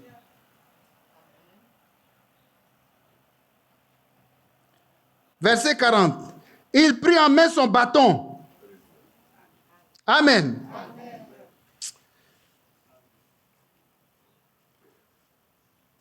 Choisit dans le torrent 5 pierres polies et les mit dans sa gibecière de berger et dans sa poche. Puis, sa fronde à la main, il s'avança contre le Philistin. Le Philistin s'approcha peu à peu de David. Et l'homme qui portait son bouclier marchait devant lui. Le Philistin regarda. Et lorsqu'il aperçut David, il le méprisa. ne voyant en lui qu'un enfant blond et d'une belle figure. Le Philistin dit à David, suis un chien pour que tu viennes à moi avec des bâtons. Et après l'avoir maudit par ses dieux, il ajouta, viens vers moi et je donnerai ta chair aux oiseaux du ciel et aux bêtes des champs. David dit aux Philistins, tu marches contre moi avec l'épée, la lance et le javelot. Et moi, je marche contre toi au nom de l'Éternel des armées, du Dieu de l'armée d'Israël, que tu as insulté. Aujourd'hui, l'Éternel te livrera entre mes mains. Je t'abattrai et je couperai la tête. Aujourd'hui, je donnerai les cadavres je donnerai quoi? Les cadavres du camp des Philistins aux oiseaux du ciel et aux animaux de la terre. Et toute la terre saura qu'Israël a un Dieu. Il le fait au nom de l'Éternel des armées, qui a fait le ciel et la terre. Alléluia. Et toute cette multitude saura que ce n'est ni par l'épée, ni par la lance que l'Éternel sauve, car la victoire appartient à l'Éternel. Et il vous livre entre nos mains. Un enfant ne peut pas parler comme ça. Ces paroles-là, c'est les paroles de Dieu. C'est le Saint-Esprit qui peut le dire. Aussitôt que le Philistin se mit en mouvement pour marcher au-devant de David, David courut sur le champ de bataille à la rencontre du Philistin. Il mit la main dans sa gibecière, il prit une pierre et la lança avec sa fronde. Il frappa le Philistin au front et la pierre s'enfonça dans le front du Philistin, qui tomba le visage contre terre. Alléluia. Je ne vois pas la main d'un enfant capable, voyez, d'une telle prouesse. Toute sa tête là, de Goliath là, c'est le fer, le casque là, c'est en fer. Ça barre ses yeux. Peut-être il y a un petit trou seulement, il y a des petites parties comme ça. Mais il faut une main divine pour prendre le caillou, la petite pierre, et l'amener exactement là où il n'y a pas fer pour couvrir sa peau. Et frapper là-bas. Et appuyer pour que ça rentre dans son cerveau. N'est-ce pas la main de Dieu? Amen. Notre Dieu est tout puissant. Et il combat pour nous. Amen.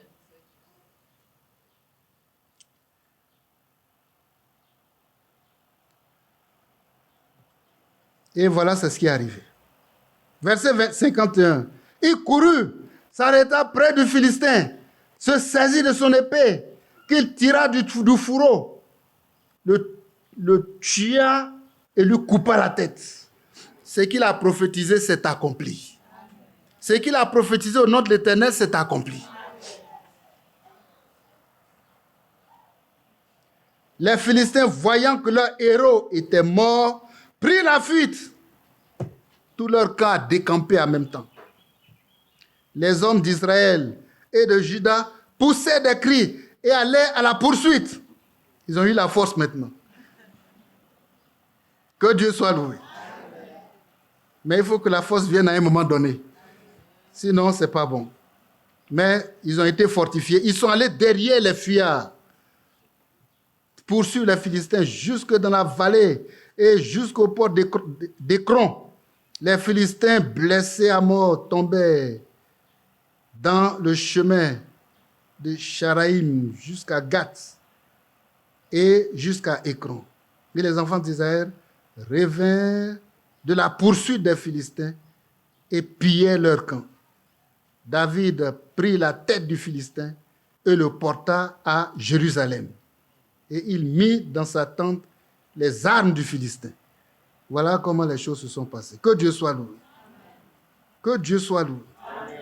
Vous voyez, quand le prophète prend ce qui s'est passé, il dit, mais est-ce que tout ce qu'on a lu que David a dit là, ça peut venir d'un enfant?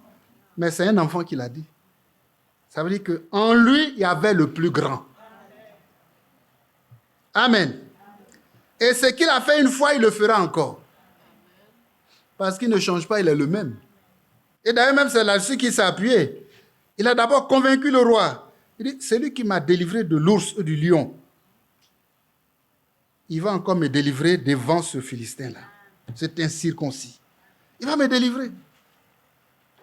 Et c'est pourquoi il a déclaré, je viens contre toi au nom de l'Éternel des armées. Mais à cet instant-là, le Seigneur était sur le champ de bataille. Amen.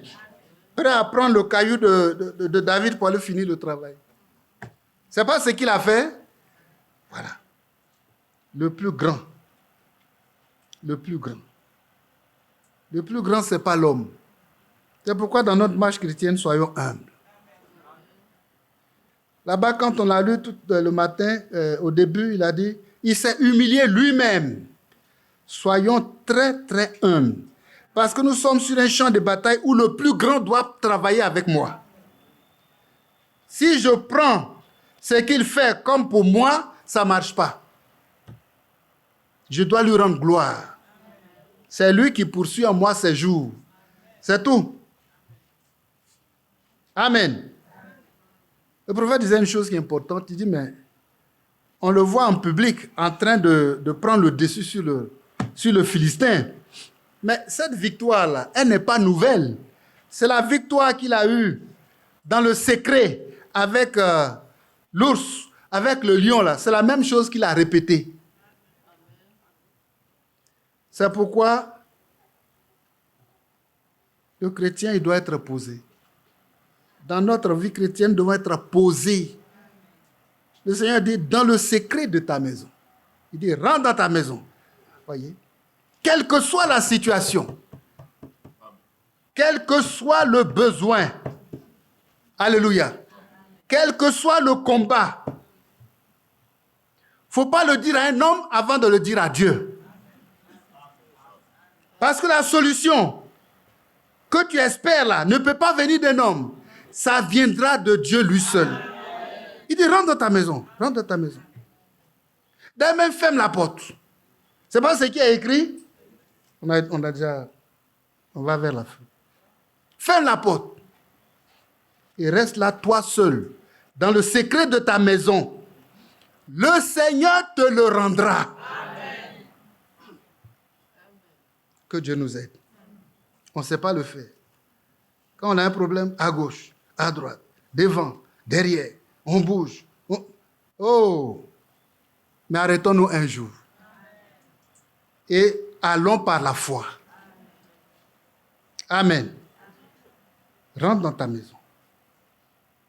Dans le secret de la maison. Dis à Dieu ta prière. Et cette prière de foi-là, il dit, le Seigneur ton Dieu te le rendra. Il te le rend dans le secret de ta maison, même avant que tu ne sortes. Quand tu sors là, c'est pour aller constater les résultats. Dans le secret de la campagne, David avait réglé beaucoup de choses avec le Seigneur, qui faisait que sa foi là a une grande dimension. Rien ne peut tenir devant David. Et le jour où il s'est trouvé en public, le Seigneur a honoré sa foi.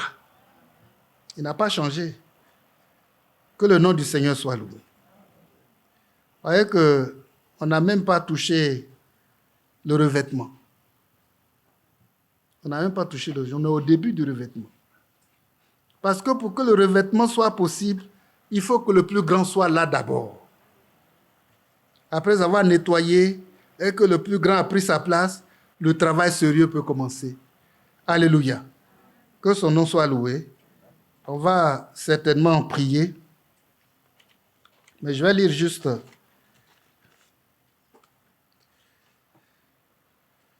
bon, il n'est que 12h40. Cet extrait où le prophète dit ceci, la nature de Dieu en nous. La nature de Dieu en nous, là, comme l'expérience que David a eue, il dit, c'est Christ en nous par le baptême du Saint-Esprit. C'est ça qui est la nature de Dieu en nous. Sa vraie nature, hein. Parce qu'il y a des œuvres que je vais commencer à vivre qui prouvent que ce n'est pas moi. Moi-même, je suis convaincu que ce n'est pas moi. Que Dieu nous aide. Et mon entourage saura aussi que ce n'est pas moi. Il dit, ah, quelque chose a changé chez ce monsieur-là, quelque chose a changé.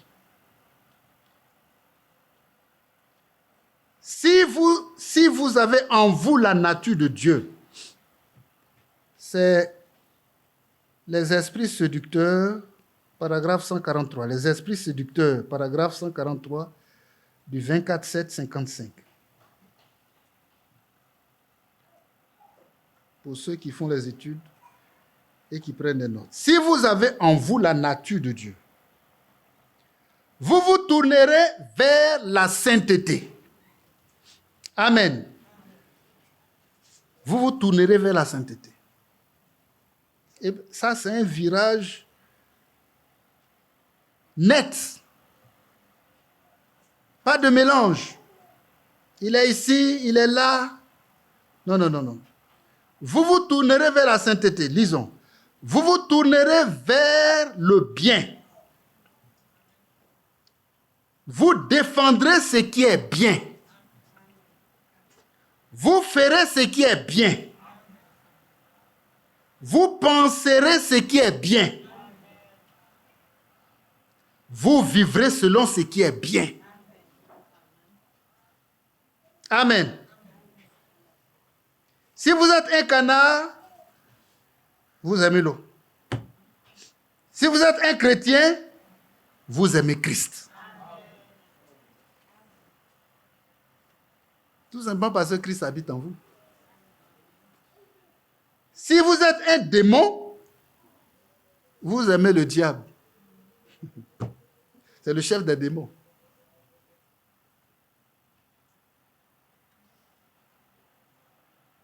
Si vous êtes un cochon, vous aimez le fumier. Mais vous, qui êtes-vous aujourd'hui exactement? Que Dieu nous aide. Vous, c'est écrit, hein, mais vous. Ça dit nous là, qui écoutons la lecture de cet extrait. Qui sommes-nous aujourd'hui exactement? On reviendra sur cet extrait-là. Hein, parce que quand il insiste sur le bien, il faut qu'on voit en détail où c'est écrit dans les Écritures. Parce qu'il dit d'abord, vous vous tournerez vers la sainteté. Tout sera saint en vous. Si sa nature est en vous, tout sera saint en vous. Parce que lui, il va avec ses œuvres. Vous vous tournerez vers ce qui est bien. Vous défendrez ce qui est bien. Vous ferez ce qui est bien. Vous penserez ce qui est bien. Vous vivrez selon ce qui est bien. Que Dieu nous aide. C'est tellement important.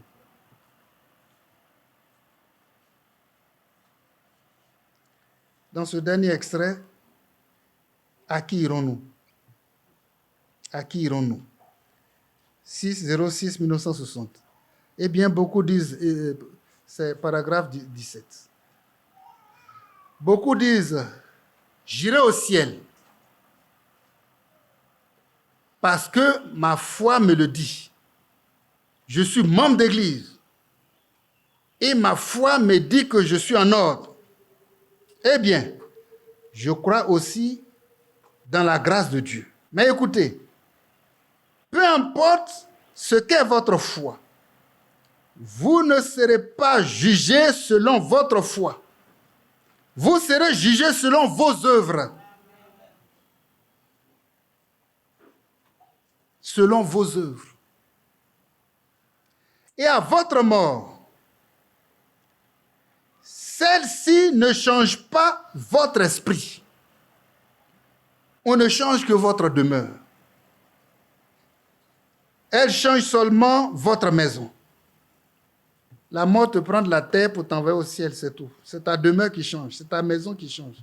Mais ta nature, ton état d'esprit reste le même. Elle change seulement ta maison. Et si vous mourrez dans vos péchés, vous irez dans une habitation pire que celle que vous habitez maintenant.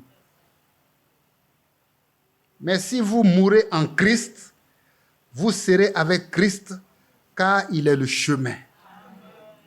Que Dieu nous bénisse par ces paroles, qu'on puisse se tenir debout simplement pour crier à Dieu et implorer sa grâce sur nos vies, parce que c'est vraiment le temps.